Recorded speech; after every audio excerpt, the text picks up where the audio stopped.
என்ன சீனியர், எப்படி இருக்கீங்க? நல்லா இருக்கேன்.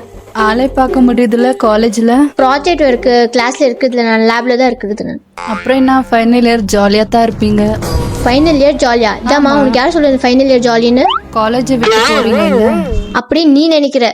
ஃபைனல் இயர் வந்து எங்களுக்கு ஒரு ரெஸ்ட் இல்லாமல் internship, viva, internal exams, assignment, report, project, documentation. அந்த டாக்குமெண்டேஷன் போய் காமிச்சாலுமே அலைன்மெண்ட் அது இது கரெக்டாக இருந்தாலுமே ரீகரெக்டாக இருந்தாலுமே தினம் சேஞ்ச் பண்ணி வச்சு அதெல்லாம் ஆயிடுச்சு. பிளேஸ்மெண்ட் போய் பிளேஸ் ஆகலான்னு பார்த்தா ஒரு வேல்யூ கிடைக்காம அப்போ நம்மளுக்கு ஒரு கன்ஃபியூஷன் ஆகும், படிக்கலாமா இல்லை வேலைக்கு போகலாமா.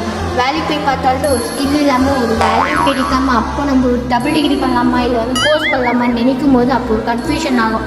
அப்போ நம்ம நினைப்போம் காலேஜ் லைஃப் எவ்வளோ பெட்டரு. நாங்கள் எவ்வளோ தான் சிரிச்சு ஜாலியாக இருந்தாலுமே ஃபைனல் இயருக்கு வந்து நாங்கள் வந்து ஒரு பயத்தோடவே தான் இருப்போம். நெக்ஸ்ட் வந்து நம்ம ரியல் லைஃப்பை ஃபேஸ் பண்ண போகிறோம், அது எப்படி ஃபேஸ் பண்ணுறோன்னு தெரியாமலே நாங்கள் வந்து அதே பயத்தோட தான் இருப்போம். ஃபைனல் என்ன ஜாலி கிடையாது. இப்போ நாங்களும் இப்படி தானா? All the best. Okay.